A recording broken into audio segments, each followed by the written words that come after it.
Activating meridians. Alignment. Instability in field. Negative. Charge aligning matrix field. Positive. Coordinates reached, Commander. Activate the Sade field. Activations of multidimensional engines. Launch communications probe. Power levels to maximum. Activate all dimensional levels of communication. Communication established. The voice you hear is known as Bob.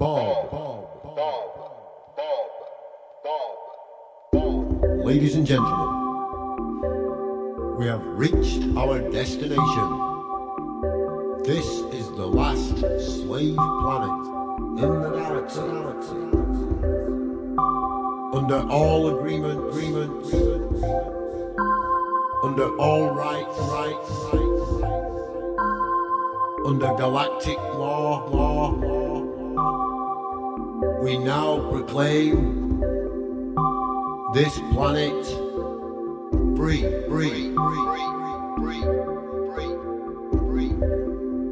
The descension of the true human consciousness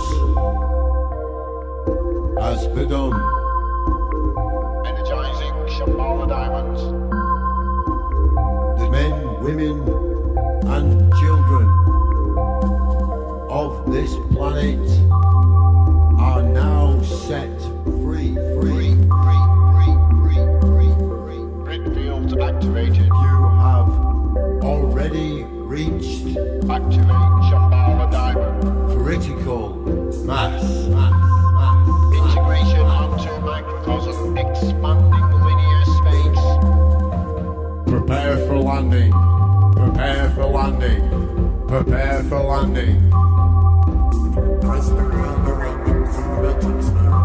Free space activation. Landing. Caution. All crew members to station. This is the Starship Bob. We are landing.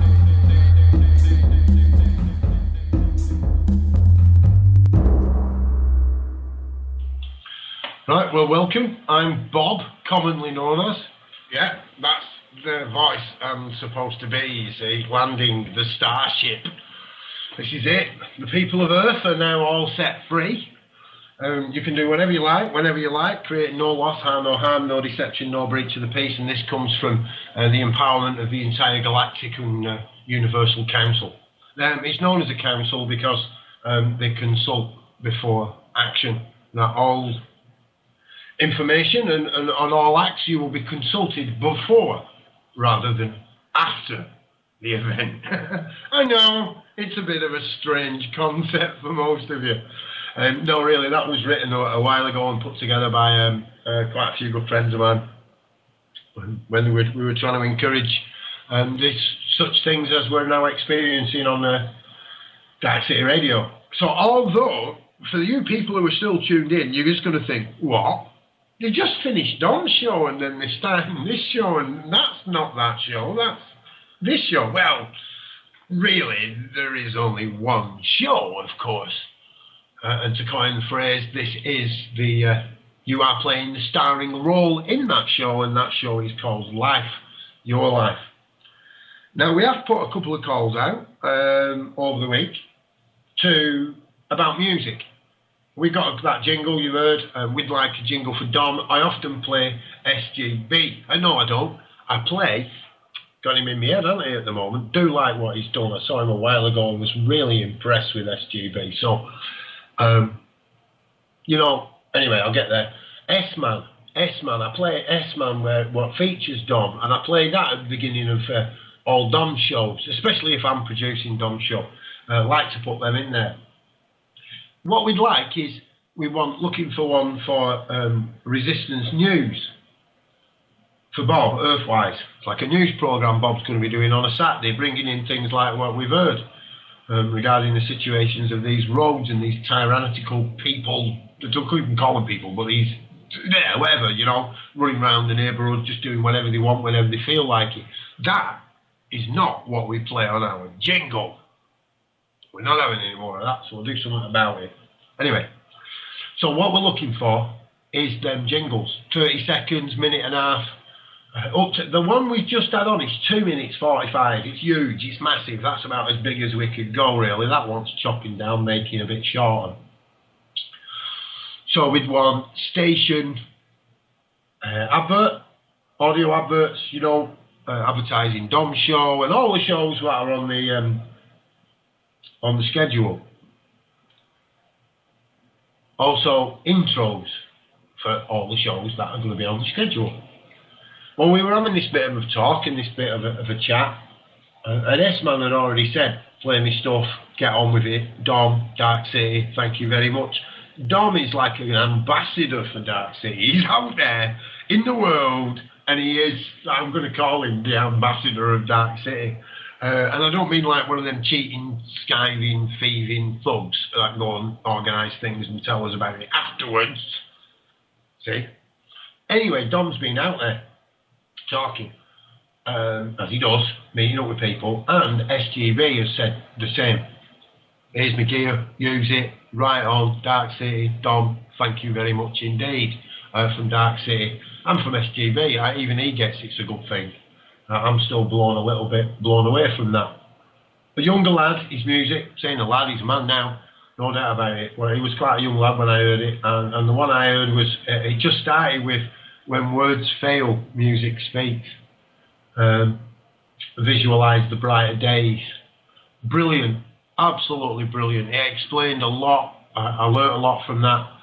And, you know, from where he is, I'm the older guy, he's the younger guy. And I've got a lot of respect for that. He's out there and he's doing it. And pulling down a few posters as well and stuff, getting a little bit fun lad. So nice to have him supporting us. And I do believe there's more stuff coming in for us to play, and we will be playing more of that. So that's good stuff. So this is Dark City show on Dark City Radio. The whole idea of that is to bring people together, and it's a bit of free time, you could say.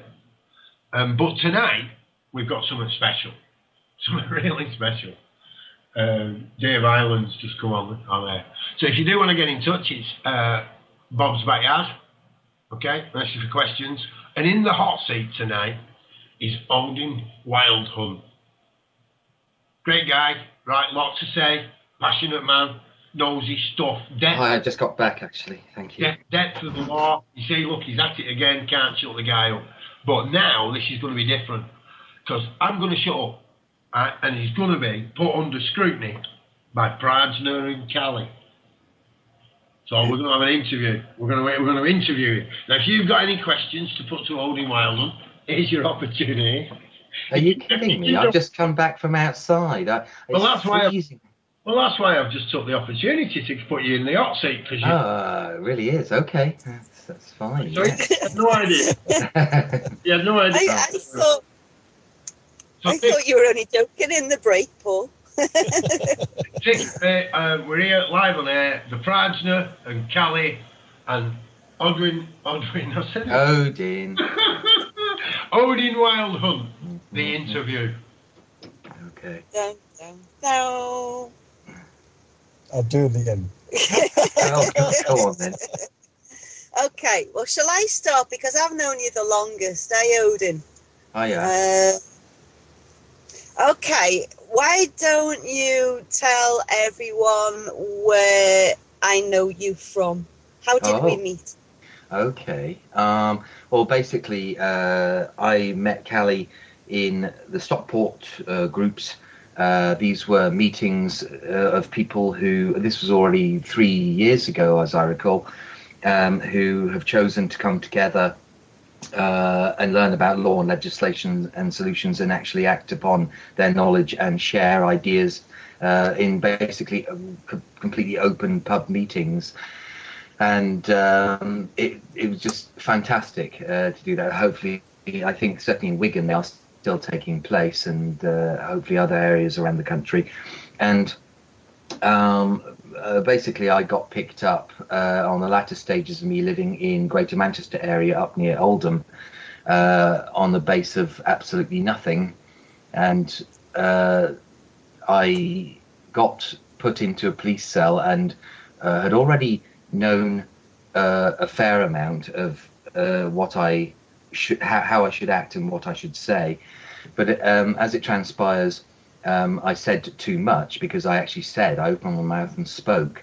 So in that police cell in Oldham, the words that I was telling the police, and then a head doctor who allegedly came in afterwards, after 2 days, 48 hours in a police cell, I was actually telling him that I wasn't a person, and that I didn't actually.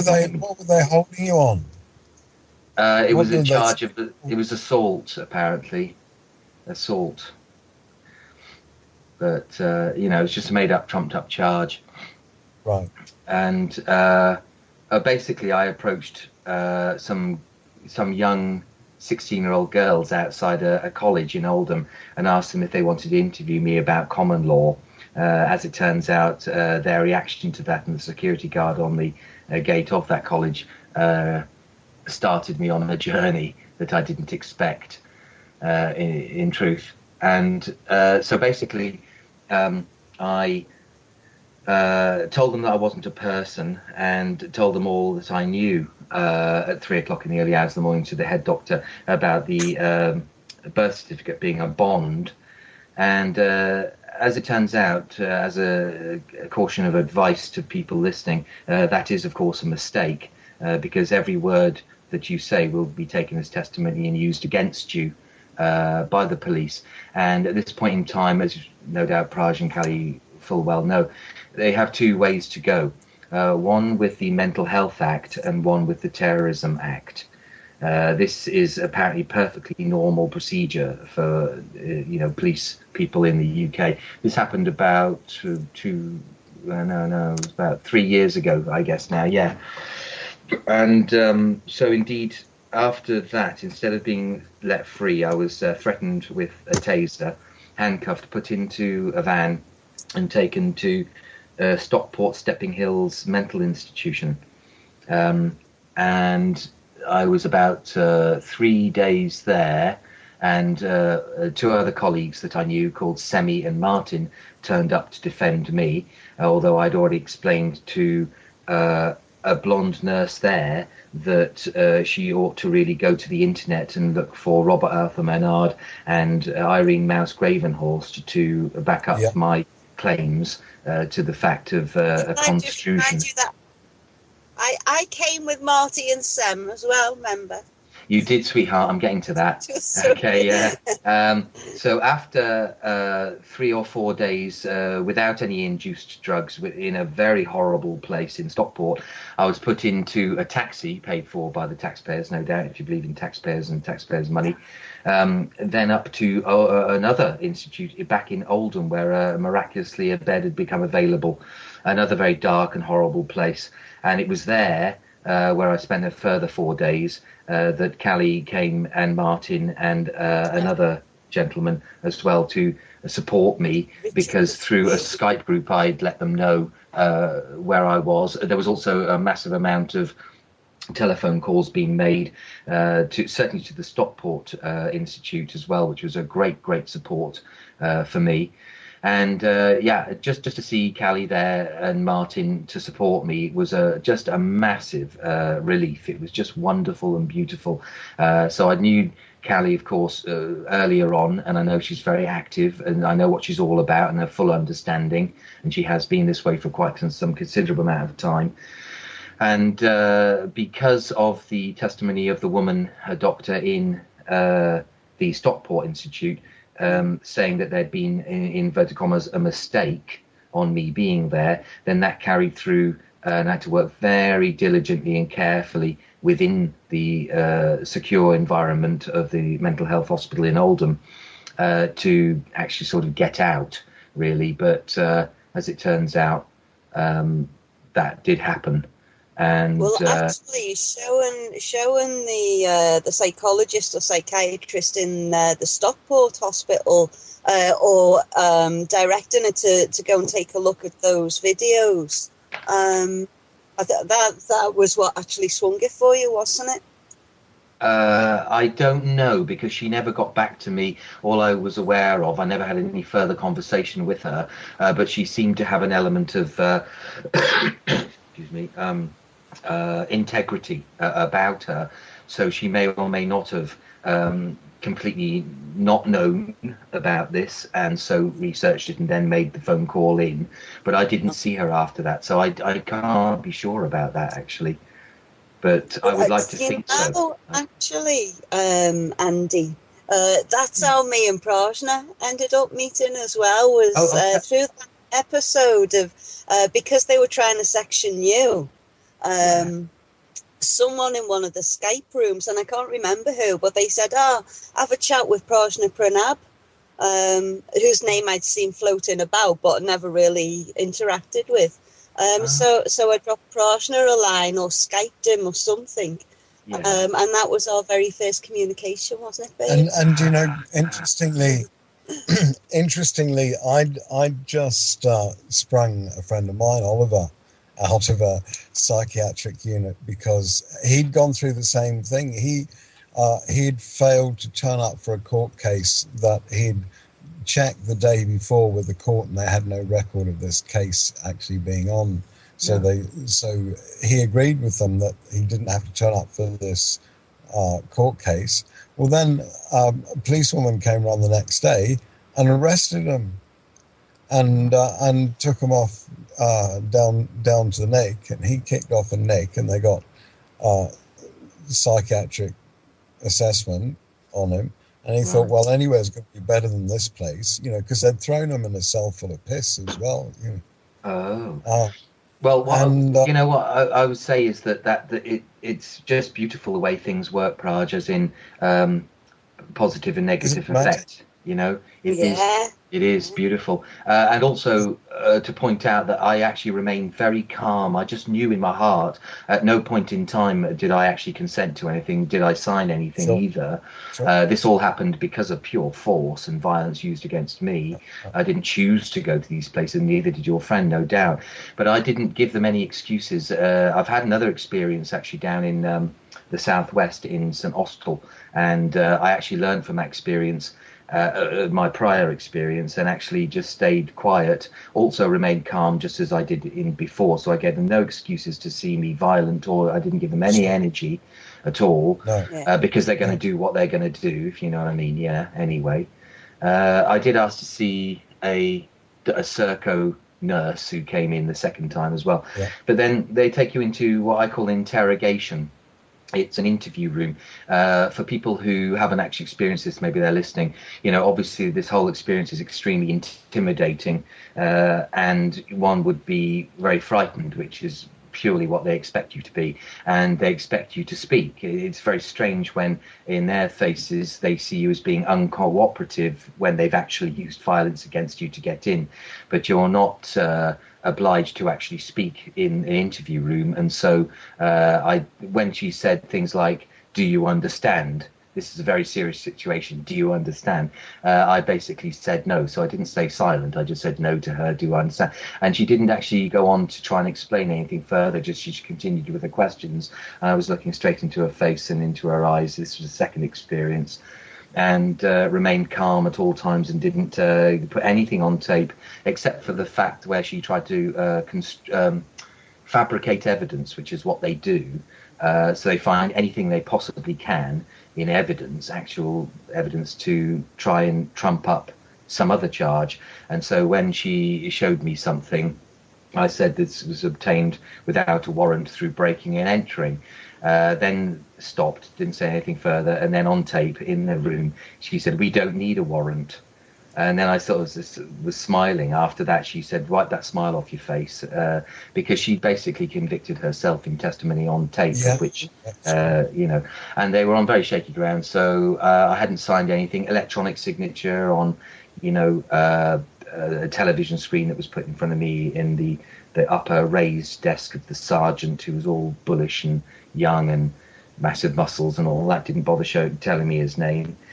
And to my amazement, after just 4 hours of the second experience, they let me go because they had nothing on me. You know, he did whisper to me, though, elements of the Terrorism Act. I can have you on the Terrorism Act. So I just looked up and I said, why are you quoting me that then? And then he shut up. So I mean, these are very dangerous people. They want to try and get to you any way they possibly can. I was able to remain calm because I knew full well I hadn't done what they accused me of doing. I was purely innocent of everything. I was calm and not guilty, you know. It's very important for people to learn how to act around police. Dom himself is obviously very well experienced, I'd say.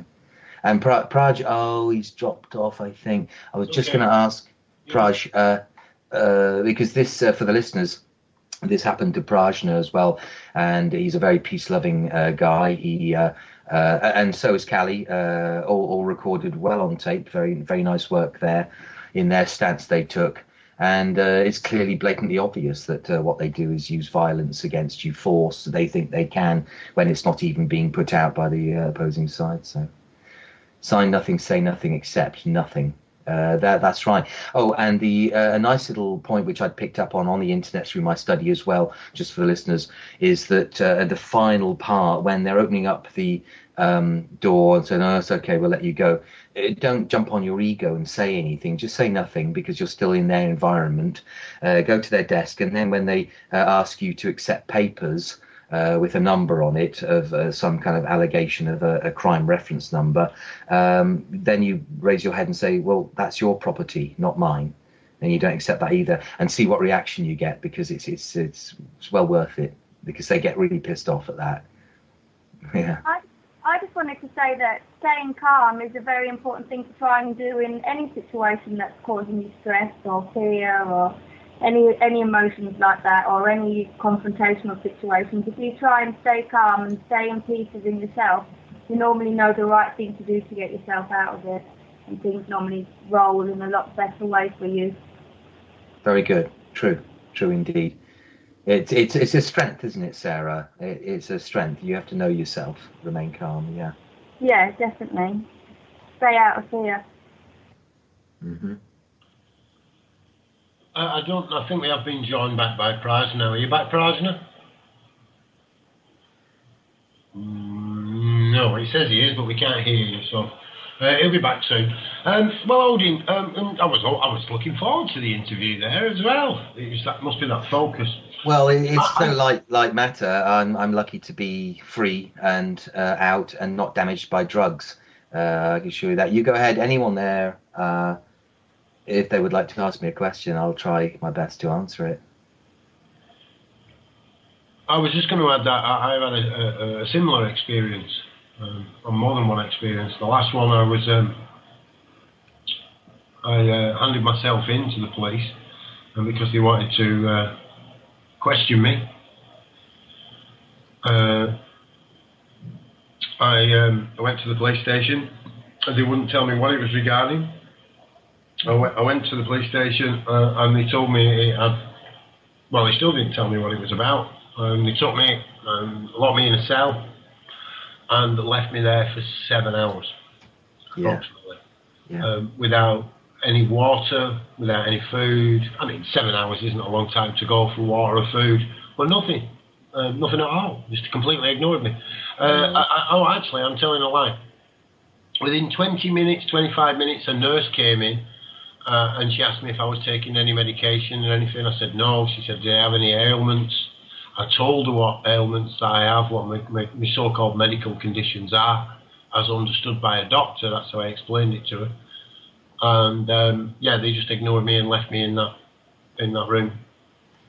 Right. Then I was actually interviewed, and in that interview, I was asked my name, and I gave my name. I was asked my date of birth, which I gave my date of birth, although it's only hearsay. I give the date of birth as I understand it to be. Didn't give them any hassle over being Freeman and it being alleged and all that. Just give my name and my date of birth. And then the rest of the interview, I replied no comment. No comment, all the way through it.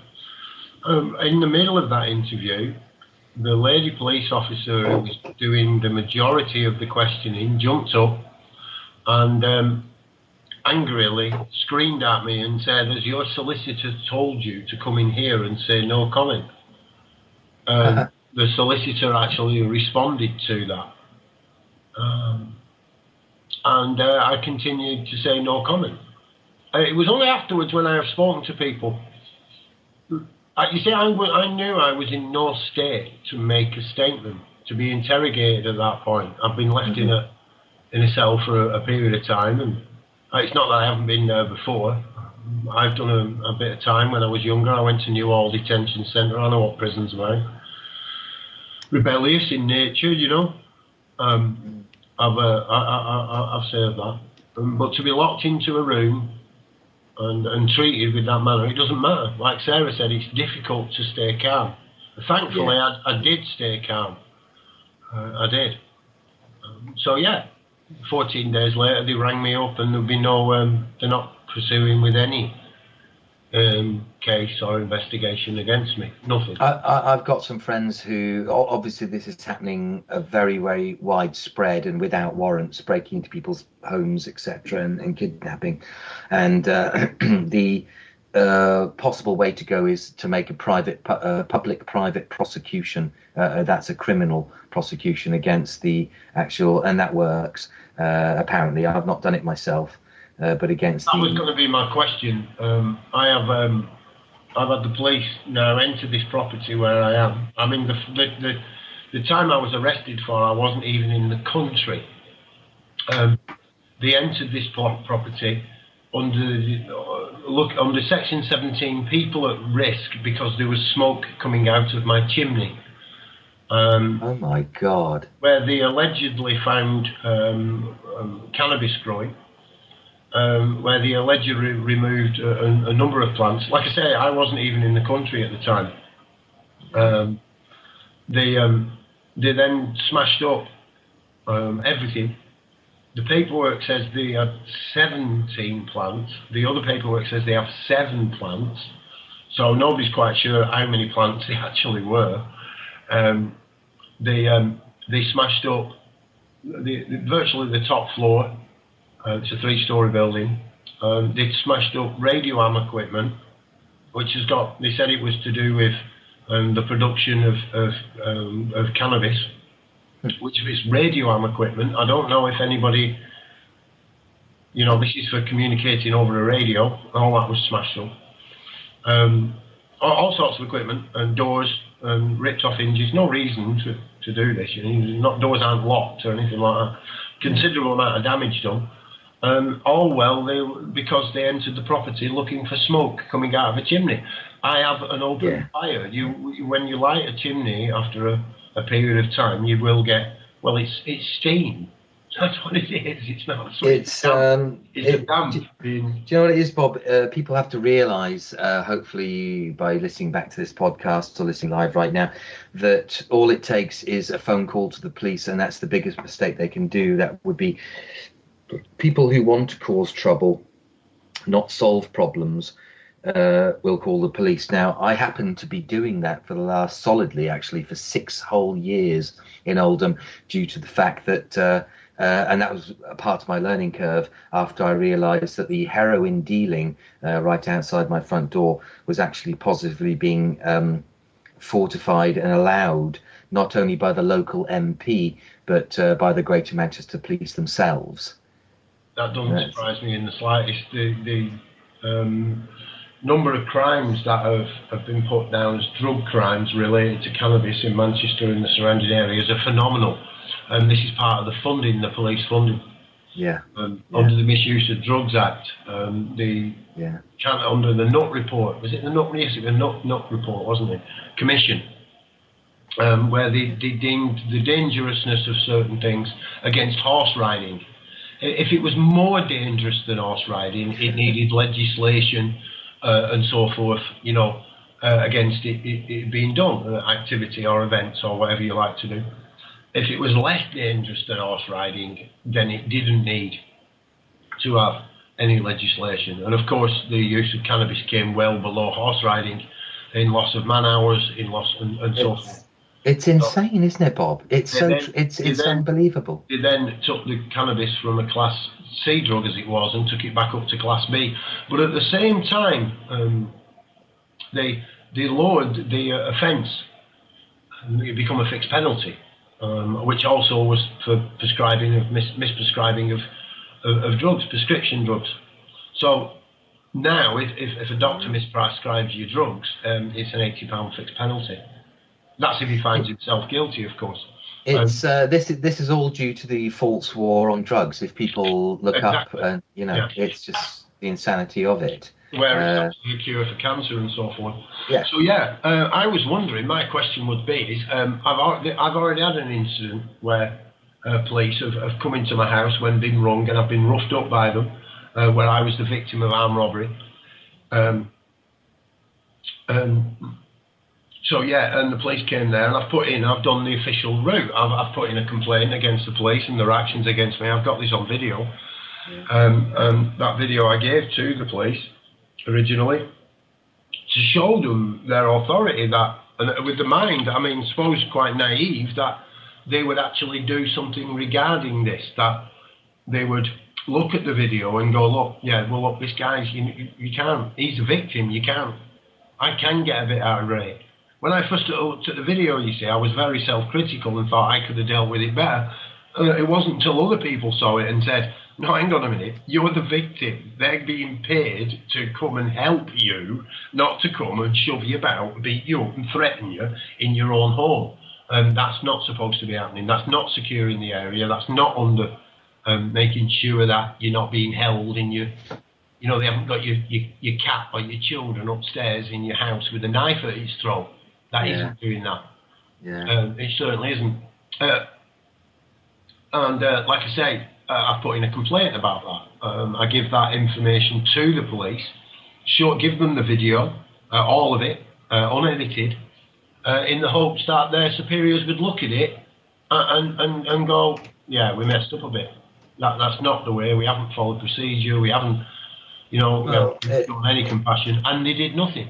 No, right, but this is not unique to you, and it's actually gone over a considerable, long period of time, Bob. This, and again, people should understand that because it is this state, because you're not going to be talking with anyone who's of reason or certainly of integrity, and what their job is to do is falsify evidence and create money, a position they've been put into themselves by government and policy. That they should be owed no respect. They should be fought, but they're not your friend. They're not. When they're wearing they're not going to do you any favours at all. But there's an awful lot of people who do believe that they've got nowhere else to turn but to call the police and think they're going to solve problems of crime throughout the UK. Yeah, well, I can't disagree with you about this. So anyway, just because I went down my rabbit hole there slightly, excuse me. That's all right. I was wondering where to go with the second lot, whether or not to take out some. I don't think there's any point going down their procedure within the police complaints and so forth. So, well, I've put, like many people have actually put in their own common law liens, stuff that should actually work. Liens of millions of pounds for damage and injury, and they're all for a long period of time ignored, and it's because of that also that it's all a one-way street from the police. The courts of course will side with the police based on the money element of it. It's just a given, a blind, absolute, outright given that people in point of fact are actually dying in police cells. They're getting murdered. I had a great chat when I was hosting with Ian Puddick, Bob, you may know Ian Puddick, again, not a one-off case just for him, but they are prepared to save face and ego and go right up the ladder to keep people quiet, pump loads of money into a court action in certain cases, all based on absolute lies. It's what they do is just lie. It's just a shame that there are loads of people, men and women, who actually get dressed into police uniforms throughout the UK. Oh, and I'd just like to point out that all all police corporations throughout the UK are corporations. They're for profit. It's not a public body by any stretch of the imagination, and they haven't been for a very, very long period of time. There's business behind everything, equity in business, and they want your name of fiction. You have to give them their name for them to go anywhere. A lot of them do know this. A lot of them are trained not to know this. I'm just wondering, brilliant info, brilliant. Prajna, have you actually joined us? Are you back, Prajna? Yay! Right, if you want to, I went to go on my own rant, Prajna. So welcome back, man, and please continue if you would with the. How did you guys go? I was trying to get you back there. We fell off. Yeah, it's one of the problems of being on mobile internet. Sometimes it just goes. Yeah. Yeah. Anyway, we're back now. Where were we? I don't know. Well, you were asking me how we met, and it's okay. I had the chance to speak with Bob. We were talking about how we met and what circumstances I'd been put through. So, you go ahead there, Cammy. Sectioning, wasn't it? Yeah, sure. Yeah. And I was saying that I just rescued a friend of mine from a psychiatric unit after he'd been through the same process that you had.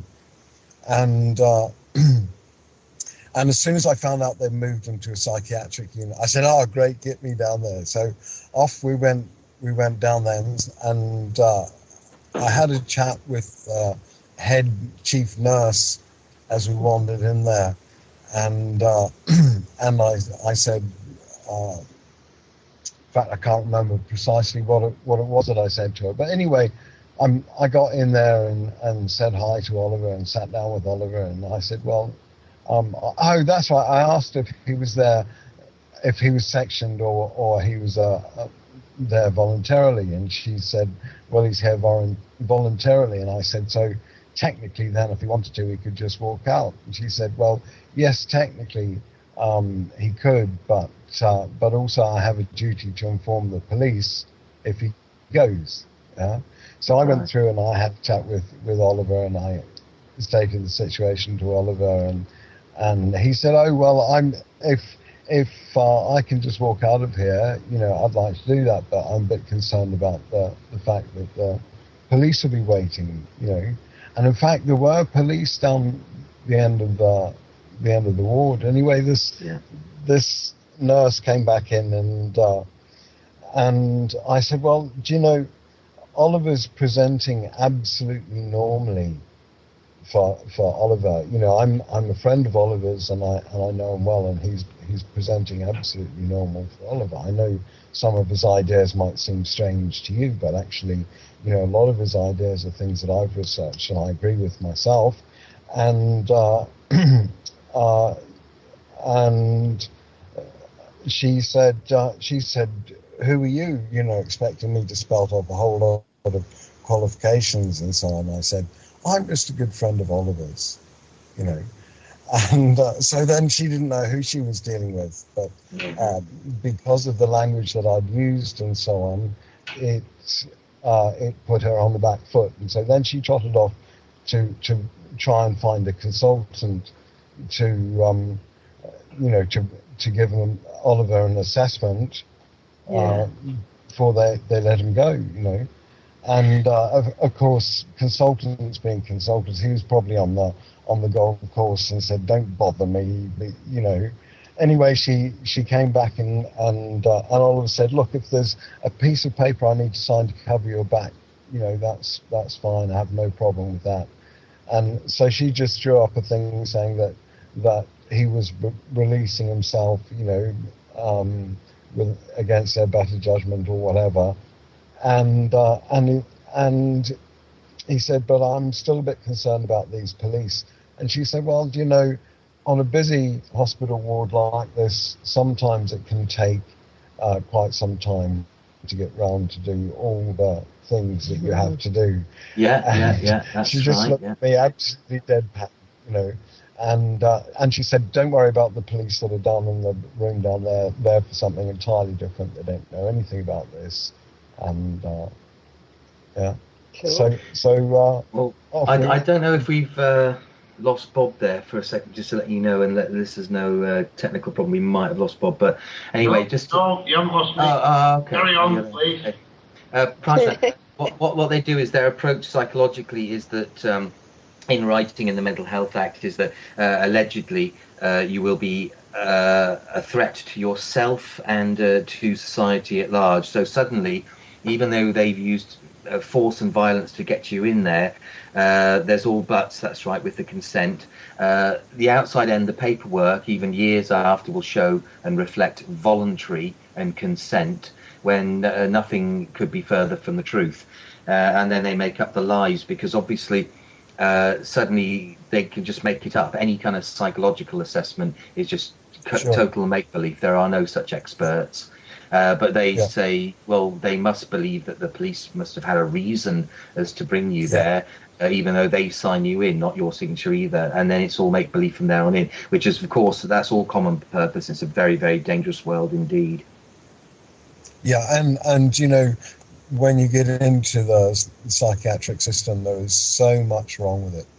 Absolute ton and a half wrong with it. Now, I was in precisely that position where they I said they had to section me, that I wouldn't go unless they did section me, because I didn't believe that they had anything to offer me, even if I had some problem. None of their medicine would be beneficial to me. And so they took me off there, and I thought that when I arrived at the psychiatric unit, that someone else would assess me and would immediately see that actually I wasn't insane. And but the doctor who assessed me there didn't actually assess me at all, really. He just said, listen, 2 other doctors have signed this piece of paper, you know, why am I going to question them? Just settle down and make the best of it. And that's right. That reminds me, Praj, of what you just said, though, about the excuses with regard to certain doctors only turning up at certain wards on certain days. And so if those days are not the ones whereby you want to be freed, you've got another 2 to 3 to 4 days innings in that section until a doctor comes up and sees you, such is the state, and then makes allegations that he suddenly knows your mind. Certainly I was around some scary individuals, and I can see from what I saw in there that the hardcore drugs that they use are certainly not helping at all. They simply they make you down to a vegetable state, and that's why that if you resist, they also use force and violence, because they've cut you off. You've got no phone calls. They'll strap you down to a bed, and they will forcibly turn you into a vegetable. I don't mind talking about this, because I think it's very, very important for people to know that this network of NHS mental hospitals and this procedure has been put in place quite specifically to take people like us off the street and hidden away. It's the middle ground. Even don't prisons, I'm not sure, because I haven't had the experience, Praj, but I think, you know, do prisons have this element to it as well? I don't know. No, prison's a different thing, and I only got a brief taste of it. But one thing that's overwhelmingly so in prison is that they've got to corrupt you for everything that you need. Yeah. Right, yeah. To get a phone card, yeah, I had to write the name and the phone number of the person that I wanted to ring. Yeah. And I couldn't just put Carly on there, because they wanted to have 2 words. So they said, "Oh, don't worry, we'll just write Mary Smith. It doesn't matter." So just lie. Everything that you need to do, you have to lie. You have to compromise yourself in order. You do. Oh, and also in police cells as well, they say, give us a number, we'll call it for you. Don't, because basically it's just data gathering, and they're not going to make that call, but you would have left them with an associate of yours. These are not trustworthy people. They're not going to do that. Yeah. And also in the wards, you just reminded me. Oh, yeah, there's a technique, that's right, of in all the time that you're in there, a woman would take you into a separate room, all calmly with a smile on her face, and have like about 12 pages of a A4, all printed with certain questions from top to bottom to be filled in. Isn't that right? And all that is data gathering, of which in a small time would be turned around and used against you. And that is about your family, about your mother, and just all your personal details. And as long as you're sat there actually talking, forgetting the fact that you're under duress, you're damning yourself as much as you would in a police station. Yeah. It's hideous. Yeah. Yeah, I know. And then there's I couldn't believe it was happening to me, Praj. I just couldn't believe it. That's why, it was super great that I had friends turn up. It is remarkably wonderful. It felt great that people, you're not alone. You're not alone. And, I saw some very sad sights in those locations. I hopefully have got better in my approach, whereby if I'm picked up by the police, I won't go there, only for the fact that I wouldn't give them anything to indicate that I won't flail out, but you know what I mean. I know. Yeah. Well, 5 I'm minutes. drifting off. I forgot we were on the radio. It's all right. Hey, that's beautiful that you can say that. We can get that relaxed. We can just talk away and forget about it. Yeah, brilliant. Thank you. That's. Anyway, we've got about 5 minutes when we're coming up to the break. We'll throw a couple of tunes on. We'll try and keep that format going. We are on Darkcity Radio. This is the Dark City Show. We've been running for nearly 3 hours now. We cover for Dom. Dom will be back. He's promising us a special show this weekend. So if you do want to join us, what is it? It's Bob's Backyard on Skype. That's Bob's Backyard. Please do so. You don't have to chat. You don't have to talk. Come and just say hello in the text box. Or you can go to darkcity.bobsbackyard.co.uk. Click the big button at the top, what says click here for live chat. And now that'll open you up in a box. It's just a little bit simpler. It doesn't take you to another site. We have had a couple of reports of people getting this on the website. Username and password required. We don't know why. We've solved this problem a dozen times. So to Mark, man, welcome, I do believe, to the chat room. You've managed to get in. And we use the caster. So if you are having difficulty and you can't hear me, it's a bit ironic, I know. But yeah, as you pass the word around, you can always go to darkcity.caster.fm. Excuse me. Anyway, if that is Mark, which I think it might be, in the chat room, welcome back. And don't worry, we did get another report coming back in from the tree killers, the tree and hedge killers of Hastings, as he's put it in chat. And they did ring in. We did lose them, and it worked. We're really pleased about that. The technology worked. They did get in. We had a lovely chat. Forgot the lady's name. Bob, are you there? Can you tell me what they were called? Forgot the lady's name again. I'm terrible. We have got Indra. Again, mate? The lady's name's Indra. Indra. Is she coming back on? She stayed there at the camp the whole time. So there's some dedicated people down there, and that's what you need to push these things through, Bob. Brilliant, wasn't it? So that will be on the podcast. We have Robohippy, so thanks for that, who takes them down early in the morning and renders them. So if you are going to ring Dark City, don't bother trying to get through to Robohippy, because his audio always breaks up in the morning, because he's uploading to YouTube and building the website and trying to keep it all going. So apologies to those of you that have had those issues.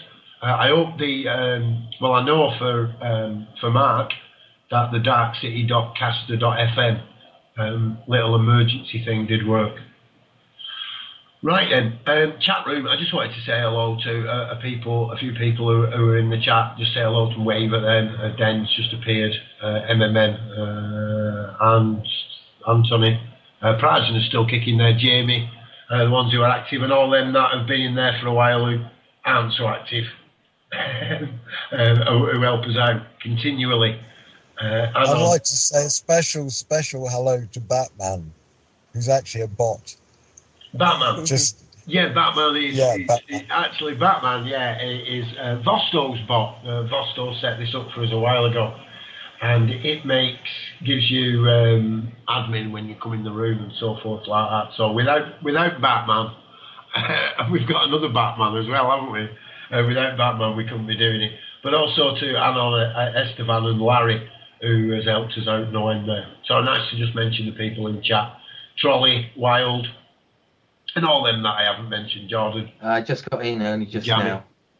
All right, you just got in there, right? Because it's starting to get. There have been a few problems earlier on, and Prajna's right. It's not that you are banned by IRC or AnonNet. It's the IPs in some cases what are being handed out are IPs which nobody else really wants. I think they've already been used for some naughty purpose. Well, yeah, what happens is you can either have a fixed IP or you get your IP handed to you each time you connect to the internet. If you're on mobile internet, that's what always happens. You get a dynamic IP, and sometimes you can get given an IP that somebody else has used in the past for nefarious purposes, and so they end up on various ban lists, and AnonNet keeps its own ban list. Usually all you have to do is just give it a call back and then everything's cool. Yeah, it just tends to work a couple of goes and you get yourself a decent one. Sometimes a reset, and to reset the IP. Anyway, we'll take a couple of tunes and we'll be back with you really soon.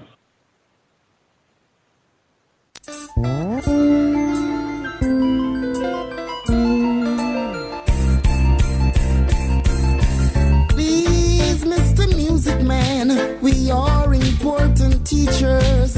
Please, Mr. Music Man, we are important teachers.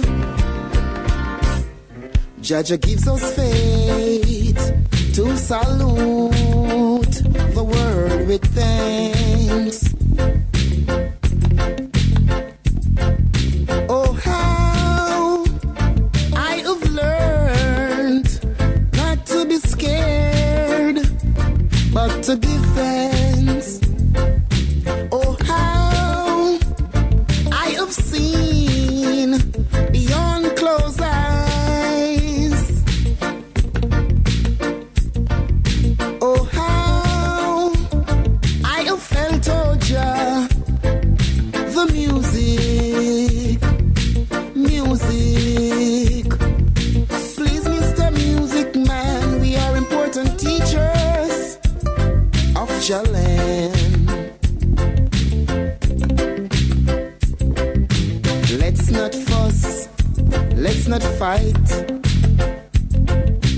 Fighting for flesh, silver or gold. With all the money I have, all the pleasure it share, I'm still aware of your love. Aware of your love. With all the money I have, all the pleasure it share, I'm still aware of your love. Aware of your love. Yes, I'm still aware of your love.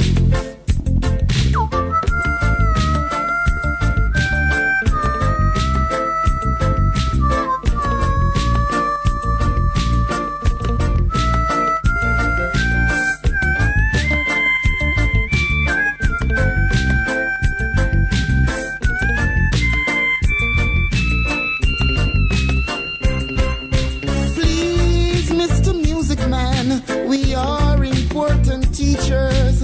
Please, Mr. Music Man, we are important teachers. Jaja gives us faith to salute the world with thanks. Jaja gives us faith to salute the world with thanks.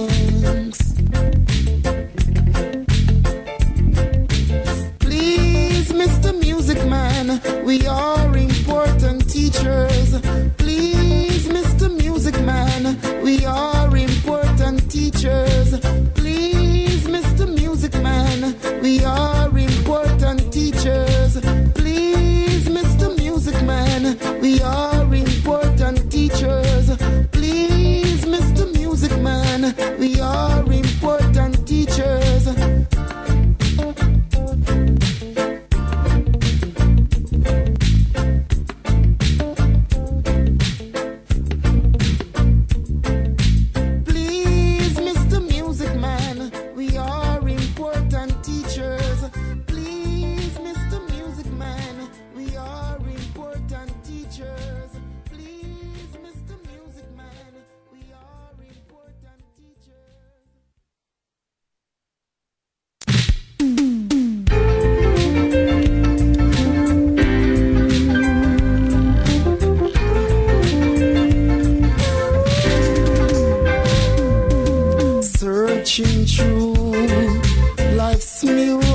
Jaja guide us, we sing. Practice on, practice on. Chanting true thy days of old, I was so blind to see, so hard to work, to feel, to see and release what lies beyond the sight of human eyes. Jaja guide us, we sing. Practice home, practice home. Such an hard work, climbing and searching through our failure for the freedom of our home, which lies beyond the sight of human eyes. Practice on.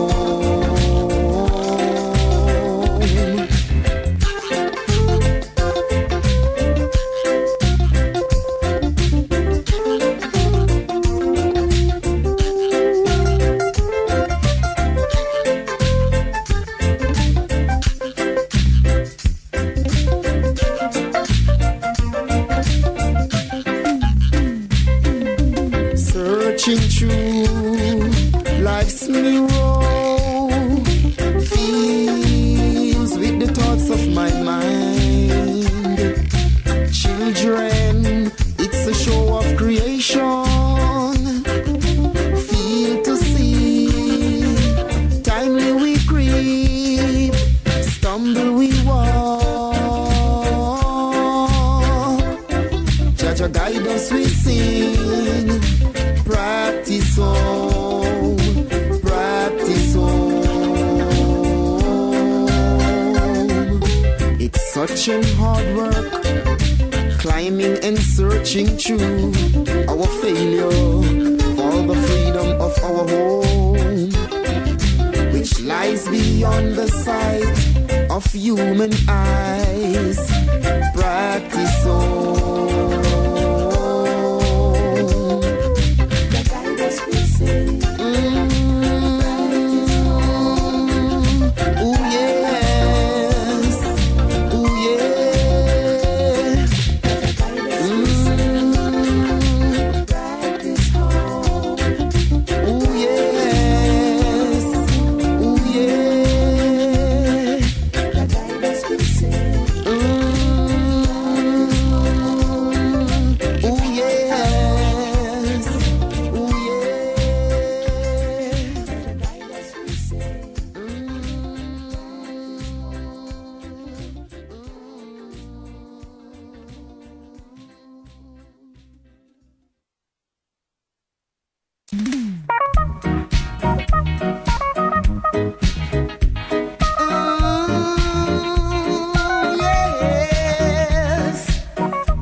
Of it. Believe and let it drive zone. The thought fate move us to be the man of tomorrow. Who will be the man of tomorrow? Who will be the man of tomorrow? Who will be the man of tomorrow? Who will be the man of tomorrow? Strike with knowledge, oh children. Within I know I rock is a solid foundation. Jah is our guide through creation. Our faith, bow patiently waiting for the stream of faith which brings life forever. For the man of tomorrow. Who will be the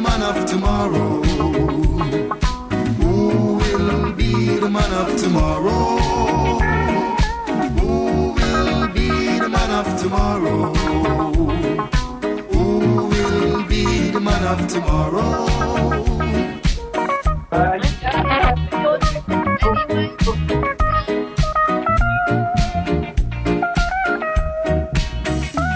Oh, welcome back to the Dark City. As you can hear, we're all passionate. I'm going to stop there to turn it down.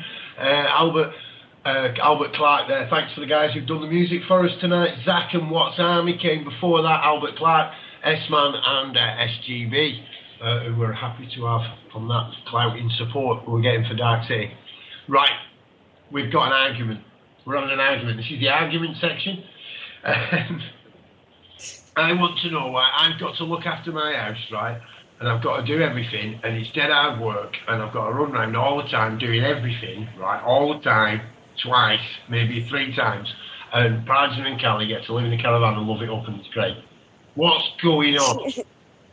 Well, you see, we get stopped now and again as we're doing our thing. We do pay our taxes because every time we get stopped, we are taxed to stand there and talk to the police and do our utmost to educate and enlighten them. And, this is a great tax on our time, really. So although we don't pay other taxes and, we don't get involved in all that stuff, still we pay a great deal in terms of attention, effort. Who's typing? And love. Yeah. However, there's something I really want to point out because there's so many aspects to the challenges that we face now. We're up against it from so many angles, and one of those angles, Paul Bob, is the media. We have a completely chained, completely puppet media, so we have to be our own media, and you are it. You are absolutely on the front line of the whole fucking thing, being the media. Yeah, that's why I got. Does that answer your question? No. No, it doesn't. No. I wasn't having to go at the taxis.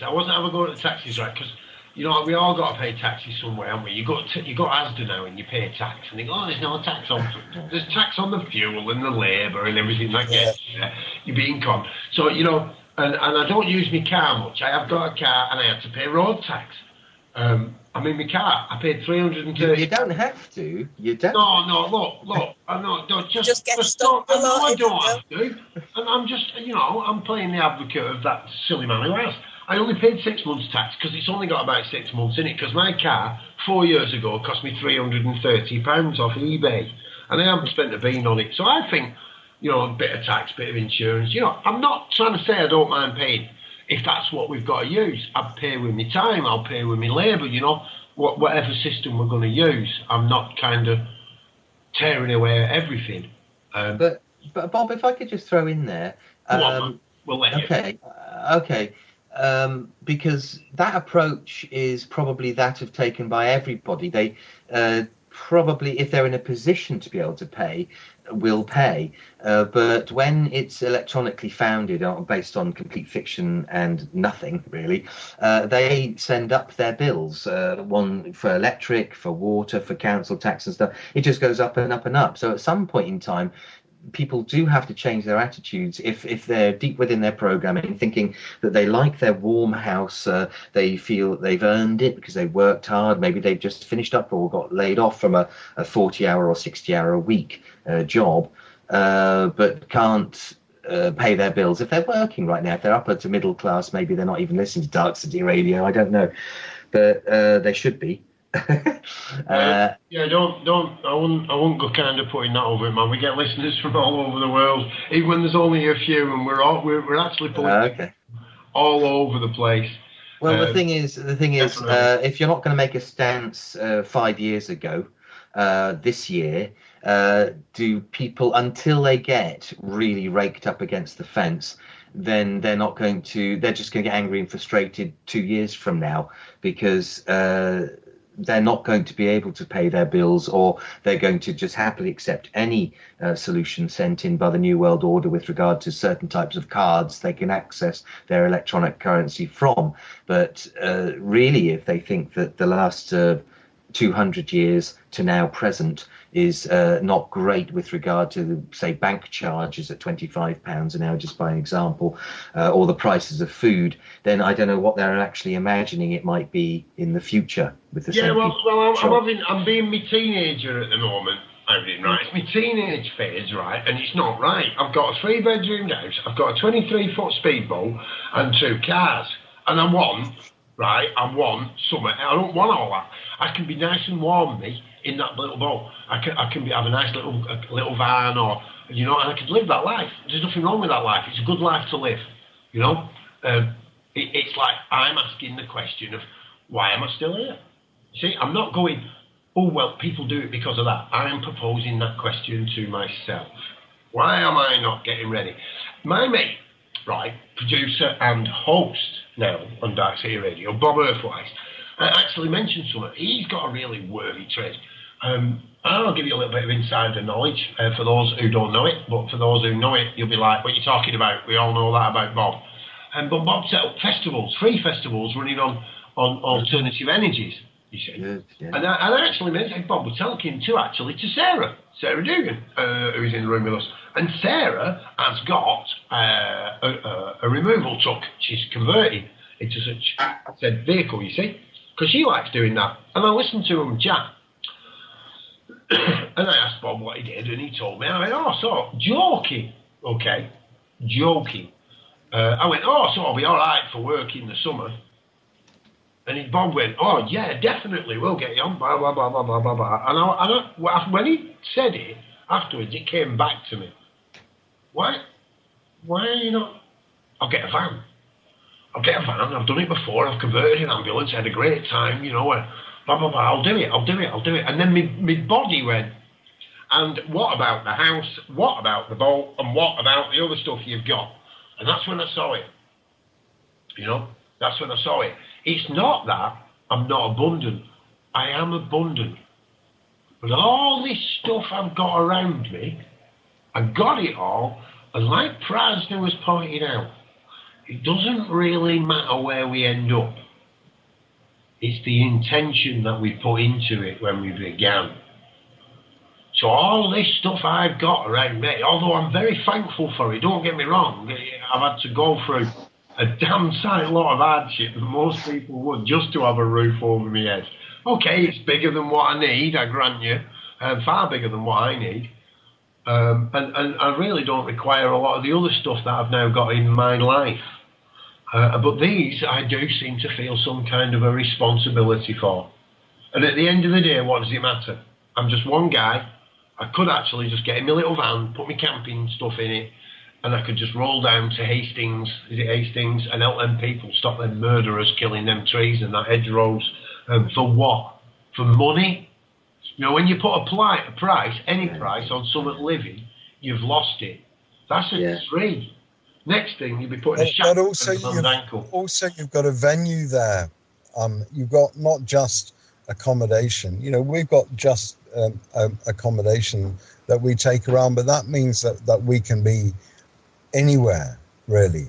But you've also got a venue that allows you to do things like set up the servers for the radio and all these kind of things, and that all that needs to be done too. So it all works out. I'm loving it, Prajna. I'm loving it, you see. But from a guy who doesn't think, I admit I had all that in my head, and that's what it was.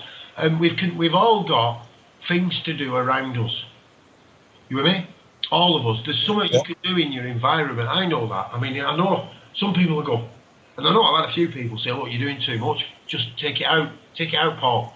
Take a few breaths out. Well, this is me taking a few breaths out. I'm around creative people. You can be yourself. That touched on me with Rupert. And Rupert mentioned us right on his 50th video. Great guy there. We all go through it. We all go through this turmoil. But look around you. Don't worry too much about the war in Sudan or the oil fest in somewhere or other. Don't worry about it. Just have a look at yourself and your local area. Like I say, and if you're down in the Manchester area and you want to help me finish that 23-foot motor, we'll get it done and we'll get a van and we'll go down and have satellite communication from anywhere on Earth. Bob Earthwise is a bit of a pro at that already. by working together, by sharing our skills, I'm pretty sure we can crack this nut. We can. If we can stop perceiving there is a problem. If we keep looking for that problem, we can't complain if we find it. We've got to give them a way out. We really have got to. If there is a them, we have to give them a way out. Because they are lost. They are lost. They are fallen. They are, what you want to say, addicted to the way they are living. They like it. Somebody said to me not so long ago, it's like trying to prize a warm teenager out of the bedroom with the PlayStation. You made it all nicey and cosy. They've got everything they want in there. And you're trying to pull them out of that room and say, come out in the cold and have a walk. Come and get some fresh air outside. And that's what we're facing. But these aren't teenagers. Paul, I just turned round to my boys and I said, right, here's the house. It's all yours. You can have it. And I left. So they were all tapped up with PlayStations and everything. Hey man, yeah, it's a good, and I did that, and my family run up debts on the property and left. I know. Well, they had loads of money out of it. But you know, can I just say something? Of course you can, mate. In you. Okay, thanks. Prajna made a very good point. I think Prajna and everybody here, I think I was built this way. I knew at the age of 15 and 16 that I didn't like, I felt like I was being used as a slave. It was very strange that I had to work and I had to do this and I had to do that. I wasn't a bad young lad. I didn't rebel by,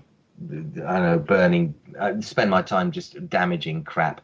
But what I did do was, when I got of age, about 18, started hitching around Europe and traveling and seeing the world, and I felt truly alive, just on my own. No one was pushing me. I didn't have any insurance. I had very little money. I had no plan to come back. I just went.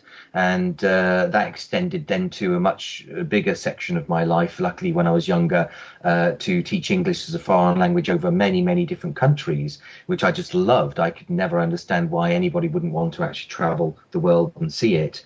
But I knew, probably because of my upbringing as well and the efforts made by my parents, that I wasn't going to be selling my soul and doing anything that I really didn't want to do. Although I have, worked in call centers and worked as a cleaner as well, industrial cleaner, which is just soul destroying anyway, but nothing majorly serious.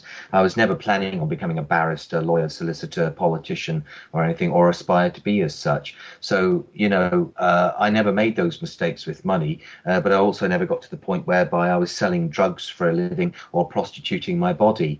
I was always a relatively clear thinker to arrange something to get money to have a relatively decent life. One shouldn't be pushed into this way because it's all about money, but it's how you spend your life and where you are. And I've always been connected with the earth. I always like to go out for walks and cycles in the countryside because that makes sense to me. It's beautiful. I just wanted to say that. Yeah, I tried prostitution, but I run at a loss, Odin, so I had to... Yeah, you would, yeah. You. Didn't work for me neither. Nice. So, you're quite right, man, but it is prostitution. It's prostituting yourself out to the vice of finance. It's really, it's very sad. Which at the end of the day is a note, and a note is made up from words and letters. From words, and those words are made up from letters, and those letters are devised from magical symbols. I wonder... casting. It's called casting. The casting. I did want to a question's coming to my mind. Who's that nice gentleman with the tattoos who's speaking on behalf of the Palestinians, who's a truly tremendous speaker? He's called Ken O'Keefe. Ken O'Keefe. Really good friend of mine. Right. Okay, now, Prajna, I wanted to put a question to you. It might be a bit tough now, but I've heard other people talking on free and open radio online. I forget the name, but anyway, other people who clearly have led a certain life that has not been one that I've led, but you get to a point whereby you realise, oh shit, I shouldn't be killing people, I shouldn't be doing this, and there is a big turnaround, which hasn't happened to me because I've always stayed true and steady to myself. But there are other people who have had a broad awakening and done a big turnaround, and he's one gentleman. I'm an ex-officer as well myself, right? And Ken's an ex-Marine. Yeah. And Ken spent time out in Iraq, and he came back and had all the vaccines or whatever it was that they'd given really screwed things up badly. Gulf War syndrome. Yeah. And so he had a big turnaround because suddenly he saw that they didn't give a damn about him. Utterly, they didn't give a damn. Oh, thank God, he's a very agile man, isn't he? He's not that old either, is he? No, he's not so old at all. Yeah. The energy in Ken is just phenomenal, really. His determination. Apparently, gentlemen, you're as old as the woman that you're feeling. That puts me about 25, doesn't it? Yeah.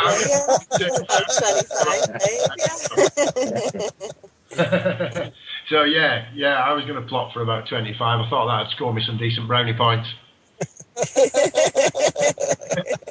I guess. Ladies and gents, we're approaching the half hour. I've got to try and remember this. We're on Darkcity Radio. If you want to call us, please do on Skype with Bob's Backyard.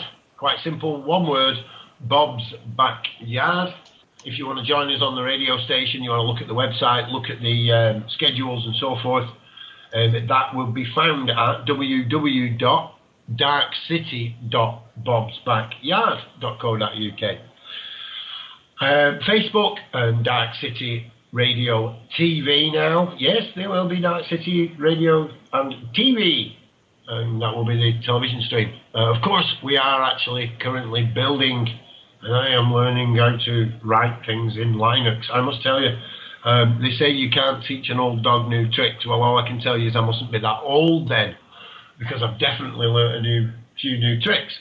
Another one of them new tricks we've got is if you can't do any of that and you do want to join us, especially if you're on one of these phone packages, where it starts 01, or you can do the American one I've got on BE, not to promote anyone, of course, but very cheap packages and cheaper than the big corporations that are running. And then you can bring that for nothing. But check your package first, because we don't want you paying them anything. That's the whole idea of Dark City. And Dan's just mentioned in the chat earlier. He said, "Can you connect the chat up with the Skype?" And having a think about it, there are ways and means of doing it. And not only that, in the chat is the guy who wrote that web connection to IRC chat. So we can knock a few heads together and we can get all kinds of crazy things happening. Yeah.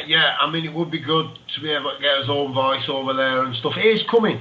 Like I say, I'm having to learn to write these little bits. And I get the way. And Dan, big shout out to Dan for helping us.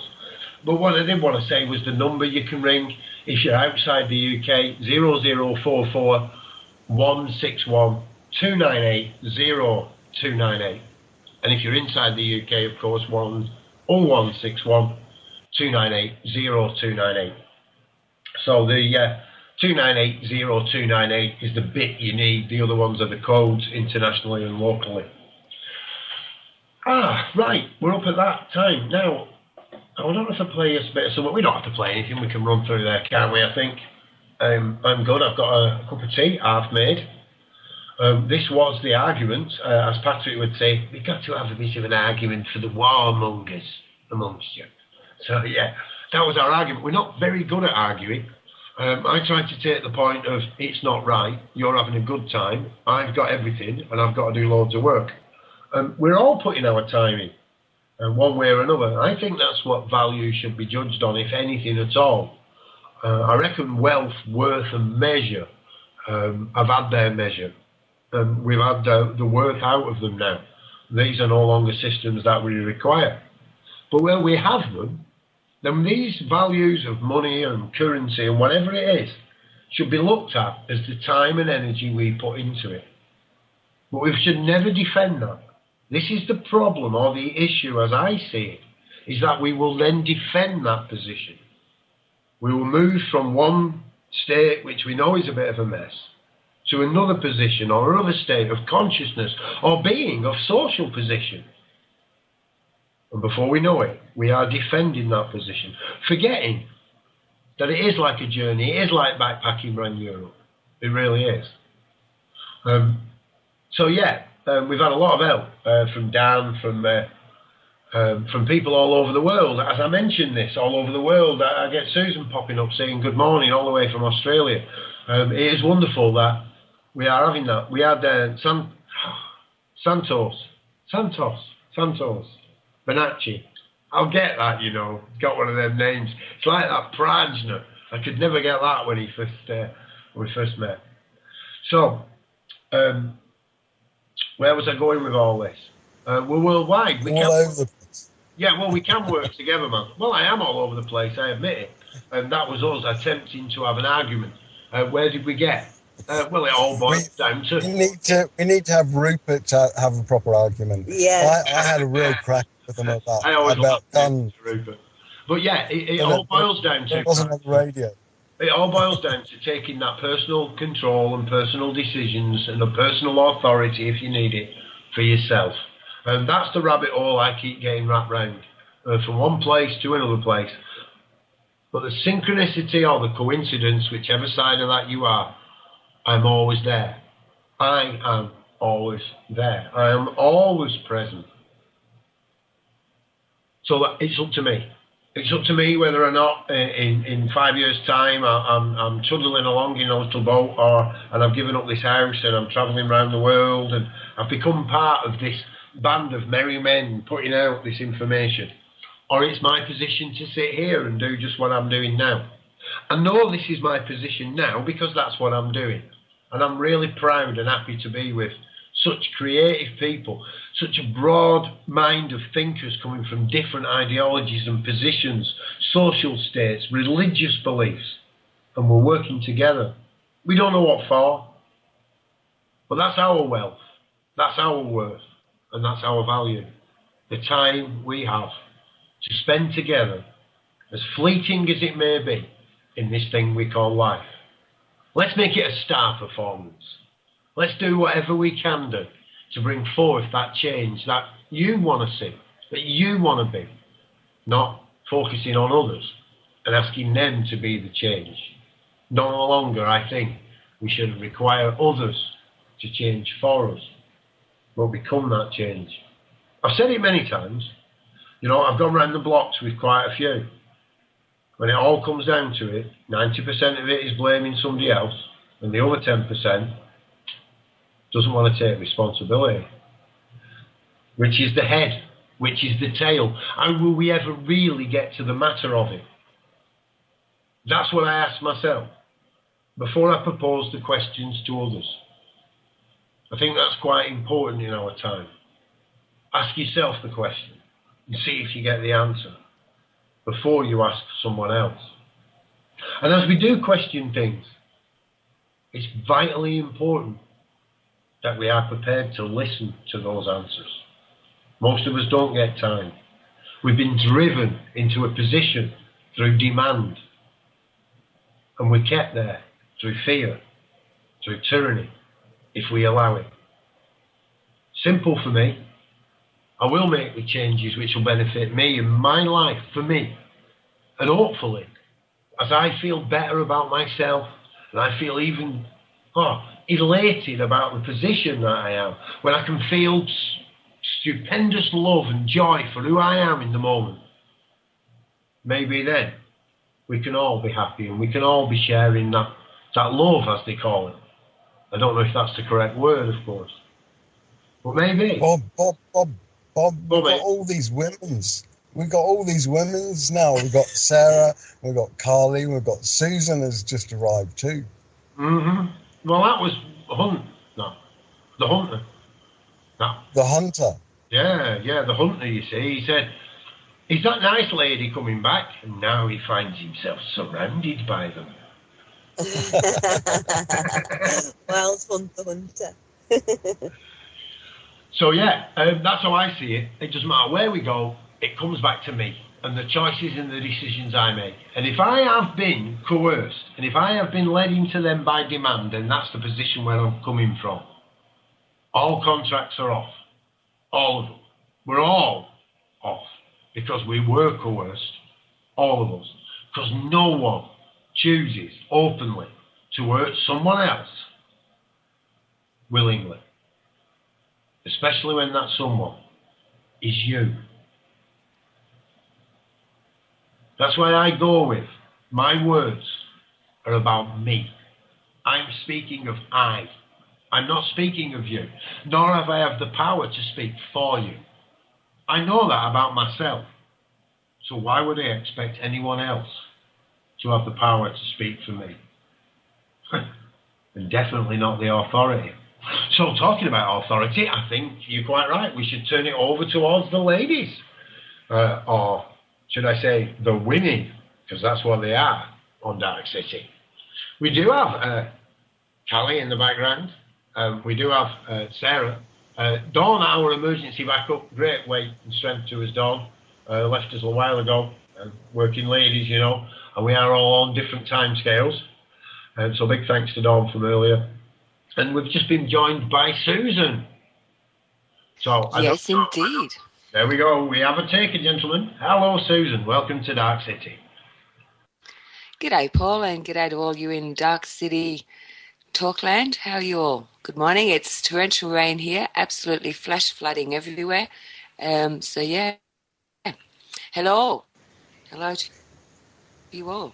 And Kelly. Hi, Kelly. I don't think we've spoken. G'day. That was really great. Hello, Susan. Great what you're saying, Paul. Hello, Susan. Hello. Oh, hey, darling. How are you? That's correct in what you're saying. To seek the change outside of oneself is deluding oneself. So I'm the change I want to see. I'm the change I'm working on. So how you doing? Hi, Kelly. How are you? Doing very well. Yeah. I was just you just mentioned the rain over there. I was remembering when I had a little visit to Australia a couple of years ago, and it was allegedly monsoon season, but I had to wait 2 weeks for it to rain, and when it did, it was spectacular. It was wonderful. Aye, that it is. But yeah, it's a constant. From one extreme to the other, the weather here, so I'm sort of kind of used to it. But yeah, just going back to what you were saying, Paul, that it's easy to say, I want to be the change, and it's quite another thing to actually be the change and work at changing myself and not expecting that change from others. That not having that expectation. That's the other part of that bargain of being the change. Well, it's very good of you to say so. I can't remember what I said. I was a mid-rant. About being the change, and going through that whole process.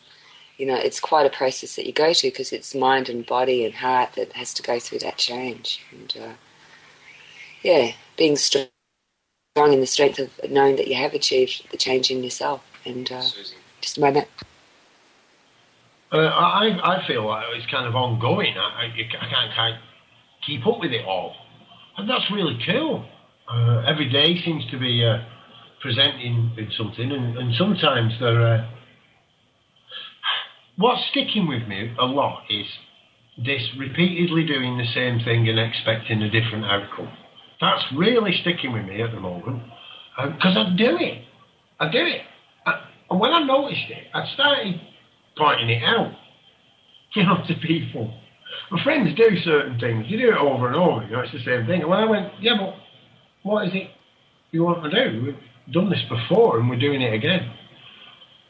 And we noticed it. There's a few of them, quite a few other people got a bit agitated about it, but a few noticed it. And then this week, we actually looked back and went, yeah, what did we do last week? We've done this week and we're now having to do it again. And we started to implement a few little changes. Simple stuff, really, like, well, that text needs to get done. Right, well, what do we need to do? We need to get someone who's good at text. Okay, yeah, all right, we'll get that. We need some jingles. And people turned up with music abilities. Yeah, let's put the word out to these people with music abilities. We need to get some jingles. You know? And I think that's what it's about. Having the strength to speak our weaknesses. You know? And we've got some great strengths here on Darkcity Radio. We really have. And we've got some people who are really, you know, the patient, the compassionate, the shit in the background. I mean, Bob Earthwise comes to mind. You know, he's there for nearly all the shows. If I'm not around, Bob's around. And a lot of the time I'm around, Bob's around. And behind that, we've got Jim. I am Ty, you know. They don't say a lot, these guys. They're not like me. You know, but they're there all the time. I'm here. I'm just really tired to play something in the background, but hello, everybody. There you go, you see. Sometimes, like I say, it's about our weaknesses, really. And being able to voice our weaknesses. And when you do that, as I've learned to do, because I'm a guy who's fought for everything, tooth and nail, all my life, that's all I've ever known, asking others for assistance is like, what? They never turn up with it. They never do it. I always end up having to do it. And people have proved me wrong recently. And that's a good feeling. It's nice when you find out some of your own BS has got trampled by people. So yeah, we have got weaknesses. I've got them. I know that. You know, just the same as the next guy or the next woman. But by speaking them, we seem to find out that people come forward who've got them strengths. Not to do it for us, of course, but to teach us that strength, to show us that strength, to show us its wisdom almost, to share its wisdom, I should say, to share its wisdom on whatever it may be. So yeah, my angle at the moment is don't repeat the same thing over and over and over and expect something. If you see these things, change it. Try something else. You know, even if that's down to, like, as Callie was saying, you know, go and shop locally. Go and have a look round. It's happened with me at my local market. I go around, it's cheaper than Asda. It's cheaper than Asda, I'm telling you. If you take that little bit of time, you can get a much better quality product for the same amount of money. But you're going to have to put a bit more time in. It's not going to be as convenient at first. It really isn't going to be convenient. At first, it'll seem really inconvenient. But in the long term, trust me, that convenience you're feeling now is not for you. It's not really convenient for you.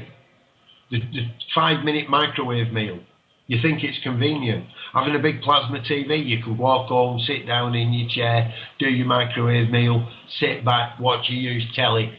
It looks convenient, but it isn't. Not for you, not in the long term. That's a short-term solution. The same as our government policies. Go on, Bob.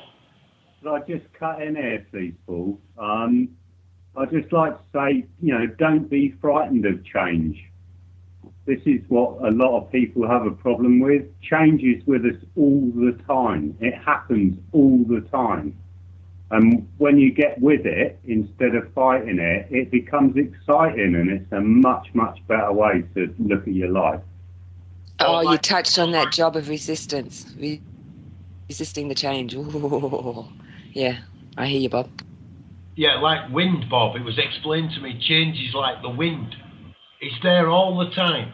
It's only when it blows really hard and pushes you to your ass, you actually recognise its force. So don't be scared of it. It's there all the time, as you say, Bob. Beautiful.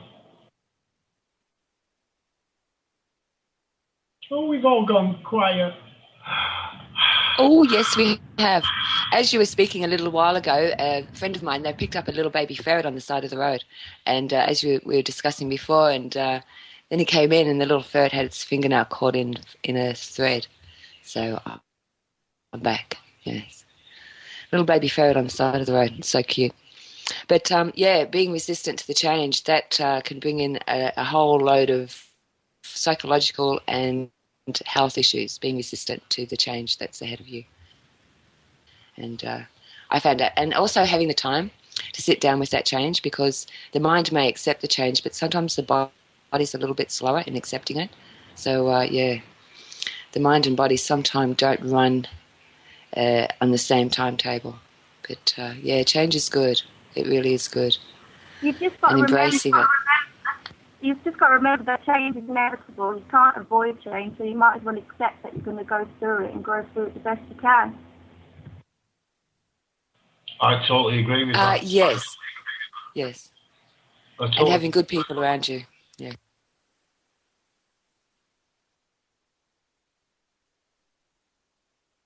You'll have to excuse me. I don't know if it's going quiet because I've popped offline. I'm on Wi-Fi or it's just gone quiet. But yeah, I've come into the last of the chat, so I don't really know what you've all been talking about prior. And sounds good, and there's some great people in here in Darkcity Radio. Darkcity Radio. Coming to you live.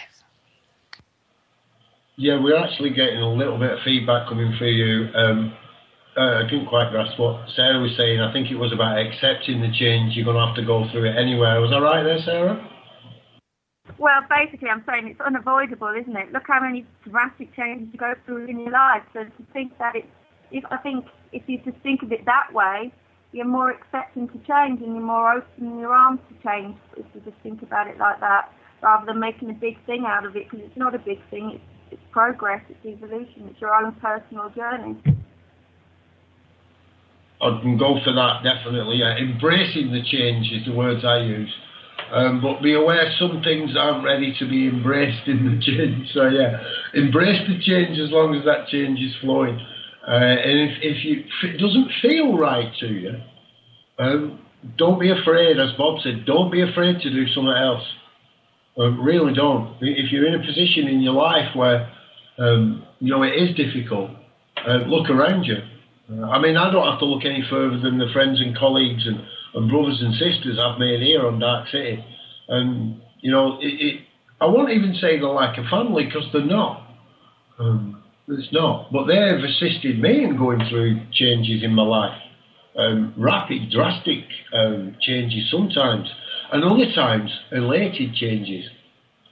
Like I say, every time, doesn't matter how big or small them changes are, I'm going through it.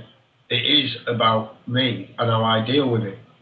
When I look at this in the bigger world and listen to you all speak tonight about embracing that change on an individual level, it gives me a great strength to know that amongst us all, that change has already begun.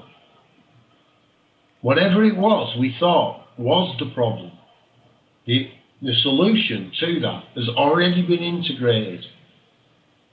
Before us, if you do a future, but before me, from my moment that I'm in, there is nothing to fear. Beyond this is something beyond anything we can ever imagine. So I wouldn't even begin to try and explain it. But it is far beyond anything any of us can imagine. As a singular one. But together, I suspect we have all been dreaming of it for a very long time. So when we do awaken, then maybe, just maybe, we'll awaken into that we have dreamed. And there will be no more tomorrow. Okay, it's a flight of fantasy. Can I just get in and say something? I'm going to shut up and let you all fight for it. All right, okay. I just wanted to ask Susan if there's any news stories in Australia that might come to her mind that she can talk about. Any news stories at all there? Well, I don't really watch TV and the news. I sort of get my news off the internet. Other than the paedophilia thing, that's pretty big here at the moment. A lot of the old children's homes are being done. Everyone's being investigated. So pretty much worldwide, that's all sort of breaking open now. People are coming forth and speaking about their experiences. Who are they? Feedback there. Who are they exposing? Yeah. The children's homes. What are they called? Boys Town. A very big organisation run by charity through the Catholic Church, and they're worldwide. And a lot of these places where Aboriginal children went, abused children went. Right. Yeah, very big, very, everyone, the boys' hometown, they're really good, they look after children, but lo and behold, they were abusing them. How do you view the moving on of the Pope rat singer? I think it's the changes there. They can't resist it any longer. Their lies, their lies and other agenda programs are being illuminated now, and they can't get away with it anymore. No longer do we bow to their authority, because they have none. Yeah, that's right. I get a bit passionate when I talk about that stuff, so excuse my language. But, no, it's all right. This is Darkcity Radio. You can say the words that you've just said and more. Sorry. So, yeah, that's sort of pretty big news here. And mostly the weather here at the moment, because it's that time of the year where we have cyclones and tornadoes. And so mostly the weather here at the moment. Oh, and the government, we're broke. The Australian government is way in debt, and our female Prime Minister just isn't cracking the pace, spending more money than what's coming in. So she's quite the nut job, isn't she? Yeah. Yes, indeed. But although Susan. Although I was born in this country, yes. Sorry, I just wanted to butt in and ask, have you actually looked into there's a website called Frequently Unanswered Questions about the Australian government. Have you looked at that yet? No, I haven't.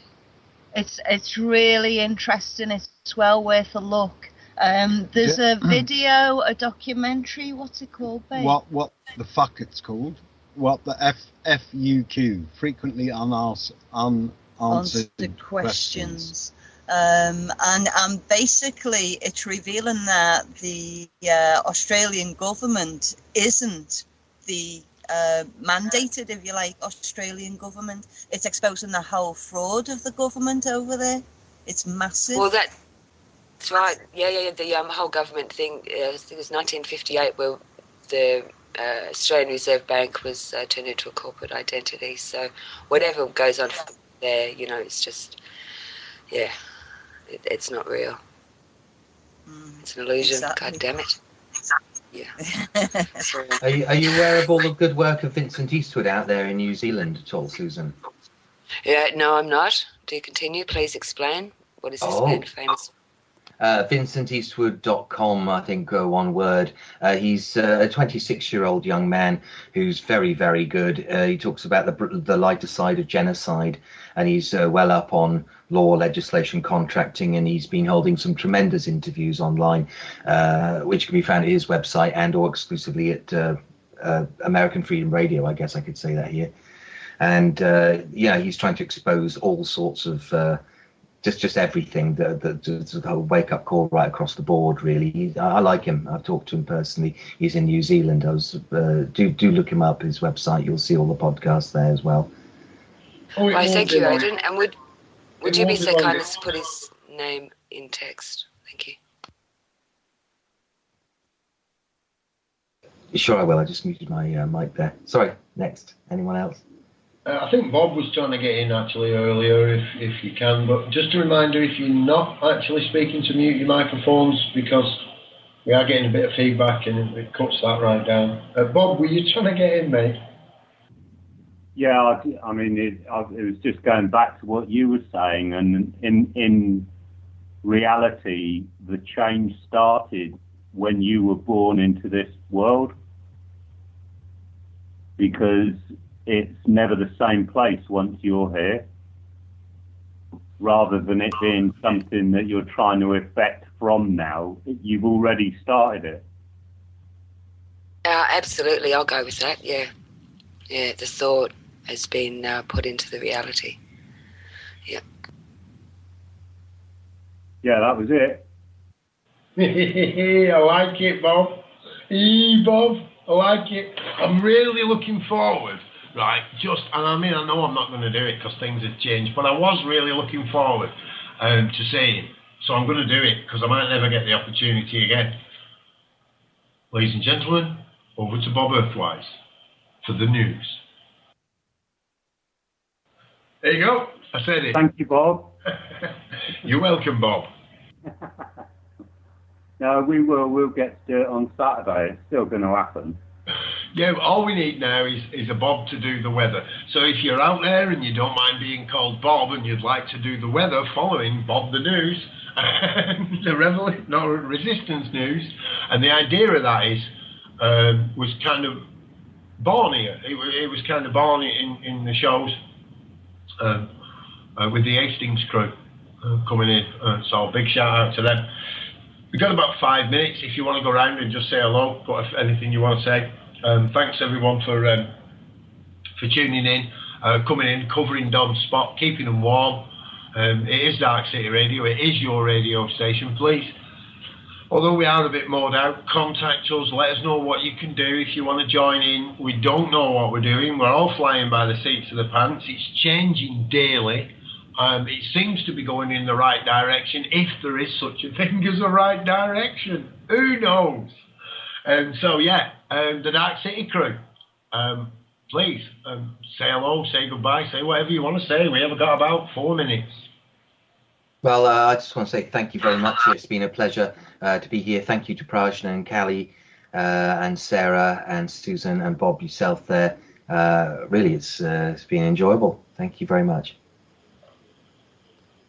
And it was good to get out on that protest site today too, and even if it was only for a little bit, to touch base with them, and it'll be good to get back in touch with them again, I think. Yeah. Hastings. Susan. Yes, Prajna. And if I may say thank you to all the listeners out there, and thank you for the input that people do put in on a daily basis. And Paul, thank you to you for the effort that you put in behind the scenes, the late hours, the early starts, quick, press the button. So thank you to you for that too. And also, is anyone up to date with the asteroids? Have we finished with the asteroids? Have they passed, or we're coming into more asteroids? Do you know, I went and saw a video on YouTube the other day that claimed to be an asteroid crashing in Syria, and it turned out in Saudi Arabia, yeah, and it actually turned out that it was a plane being shot down in Syria, and because all the soundtrack was just all these dudes yelling out Allah Akbar, it meant that you could interpret it any of 1,000 different ways, and we've got to be careful because an awful lot of this stuff is just you think there are 50 asteroids that have arrived, and you find out actually there were only one or two. But yeah. I saw there was a video being passed around with regard to the actual landing site of the one that went into Russia, and because I picked up on it on one of the social networking sites, there was someone who put in a comment and told that what it really was. And so I went to the internet and found a video I saw about 3 years ago of a burning hole in Turkmenistan, and that's what it was. I think it's just an actual phenomenon, and they've all passed by. I heard there was one landed in Cuba as well, but I don't know anything more on that. All I know is we've got 2 minutes left. Ty, Sarah, Bob. Yeah, I'd just like to say thanks to all the Dark City listeners, and I've really enjoyed my first time on the radio, and really love getting my opinion across and listening to everyone else's, and would love to hear from other people listening to Dark City. Okay, thank you. Bob? Yeah, I'd just like to say thank you to everyone as well. It is good fun doing this, and we are putting together a really good, strong team, and they're all people that you're learning from the whole time. It's brilliant. So, yeah, keep listening and join in. Keep listening, keep learning, and keep being open. Hey, you can't say much better than that. Hey, I'm honoured to serve such people. I really am. It is sometimes long hours, but they're enjoyable. Yeah, it's good stuff. Who do I want to mention? Dom will be back tired. He's got a lot to do. It's the only reason he's not here. We've all been really happy to cover it. The listeners out there, we've got America, USA, the European flag. Somebody's got a European Union all the way over in Liverpool. Nice to have you with us from Liverpool with a European Union flag. How have you done that? That's really clever. Anyway, where was I? I did want to mention a few people just before we close, but we're out of time. We love you all in Dark City. Please join in whenever you like. That's what it's all like. We'll go back to this.